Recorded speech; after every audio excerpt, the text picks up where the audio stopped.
22 juin 1883, procès contre la manifestation de l'Esplanade des Invalides, plaidoirie de Louise Michel.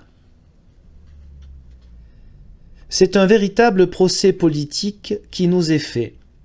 Ce n'est pas nous qu'on poursuit, c'est le parti anarchiste que l'on poursuit en nous, et c'est pour cela que j'ai dû refuser les offres qui m'étaient faites par maître Ballandreau et par notre ami Laguerre qui, il n'y a pas longtemps, prenait si chaleureusement la défense de nos amis de Lyon. Monsieur l'avocat général a invoqué contre nous la loi de 1871. Je ne m'occuperai pas de savoir si cette loi de 1871 n'a pas été faite par les vainqueurs contre les vaincus, contre ceux qu'ils écrasaient alors comme la meule écrase le grain. C'était le moment où on chassait le fédéré dans les plaines, où Gallifet nous poursuivait dans les catacombes, où il y avait de chaque côté des rues de Paris des monceaux de cadavres. Il y a une chose qui vous étonne, qui vous épouvante, c'est une femme qui ose se défendre. On n'est pas habitué à voir une femme qui ose penser. On veut, selon l'expression de Proudhon, voir dans la femme une ménagère ou une courtisane. Nous avons pris le drapeau noir parce que la manifestation devait être essentiellement pacifique, parce que c'est le drapeau noir des grèves, le drapeau de ceux qui ont faim. Pouvions-nous en prendre un autre ? Le drapeau rouge est cloué dans les cimetières et on ne doit le reprendre que quand on peut le défendre. Or, nous ne le pouvions pas. Je vous l'ai dit et je le répète, c'était une manifestation essentiellement pacifique. Je suis allé à la manifestation. Je devais y aller. Pourquoi m'a-t-on arrêté ? J'ai parcouru l'Europe, disant que je ne reconnaissais pas de frontières, disant que l'humanité entière a droit à l'héritage de l'humanité. Et cet héritage, il n'appartiendra pas à nous, habitués à vivre dans l'esclavage, mais à ceux qui auront la liberté et qui sauront en jouir. Voilà comment nous défendons la République, et quand on nous dit que nous sommes ses ennemis, nous n'avons qu'une chose à répondre, c'est que nous l'avons fondée sur 35 000 de nos cadavres. Vous parlez de discipline, de soldats qui tirent sur leur chef. Croyez-vous, monsieur l'avocat général, que si, à Sedan, ils avaient tiré sur leur chef qui les trahissait, ils n'auraient pas bien fait. Nous n'aurions pas eu les bouts de Sedan. Monsieur l'avocat général a beaucoup parlé des soldats. Il a vanté ceux qui rapportaient les manifestes anarchistes à leur chef.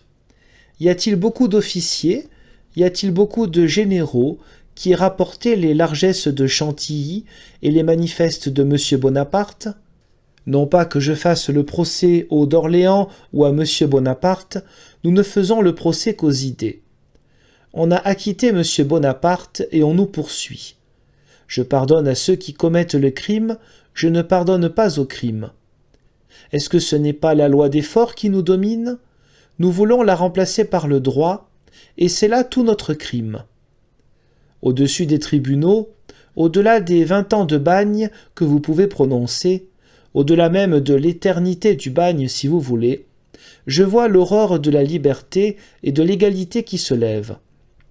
Et tenez, vous aussi, vous en êtes là. Vous en êtes écœurés de ce qui se passe autour de vous. Peut-on voir de sang-froid le prolétaire souffrir constamment de la faim pendant que d'autres se gorgent ? Nous savions que la manifestation des Invalides n'aboutirait pas, et cependant il fallait y aller. Nous sommes aujourd'hui en pleine misère. Nous n'appelons pas ce régime-là une république. Nous appellerions république un régime où on irait de l'avant, où il y aurait une justice, où il y aurait du pain pour tous. Mais en quoi votre république diffère-t-elle de l'Empire ? Que parlez-vous de liberté de la tribune avec 5 ans de bagne au bout ? Je n'ai pas voulu que le cri des travailleurs fût perdu. Vous ferez de moi ce que vous voudrez, il ne s'agit pas de moi, il s'agit d'une grande partie de la France, d'une grande partie du monde, car on devient de plus en plus anarchiste. On est écœuré de voir le pouvoir tel qu'il était sous M. Bonaparte. On a déjà fait bien des révolutions. Sedan nous a débarrassés de M. Bonaparte. On en a fait une au 18 mars. Vous en verrez sans doute encore, et c'est pour cela que nous marchons pleins de confiance vers l'avenir. Sans l'autorité d'un seul, il y aurait la lumière, il y aurait la vérité, il y aurait la justice. L'autorité d'un seul, c'est un crime. Ce que nous voulons, c'est l'autorité de tous. Monsieur l'avocat général m'accusait de vouloir être chef. J'ai trop d'orgueil pour cela, car je ne saurais m'abaisser, et être chef, c'est s'abaisser. Nous voilà bien loin de monsieur Morisset, et j'ai quelque peine à revenir à ces détails. Faut-il parler de ces miettes distribuées à des enfants? Ce n'est pas ce pain-là qu'il nous fallait, c'était le pain du travail qu'on demandait. Comment voulez-vous que des hommes raisonnables s'amusent à prendre quelque pain? Que des gamins aient été recueillir des miettes, je le veux bien, mais il m'est pénible de discuter des choses aussi peu sérieuses. J'aime mieux revenir à de grandes idées.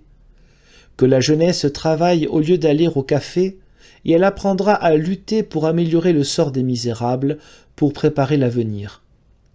On ne connaît de patrie que pour en faire un foyer de guerre. On ne connaît de frontières que pour en faire l'objet de tripotage. La patrie, la famille, nous les concevons plus larges, plus étendues. Voilà nos crimes. Nous sommes à une époque d'anxiété. Tout le monde cherche sa route. Nous dirons quand même, advienne que pourra, que la liberté se fasse, que l'égalité se fasse, et nous serons heureux. L'audience est levée à 5 heures et la suite des débats est renvoyée à demain.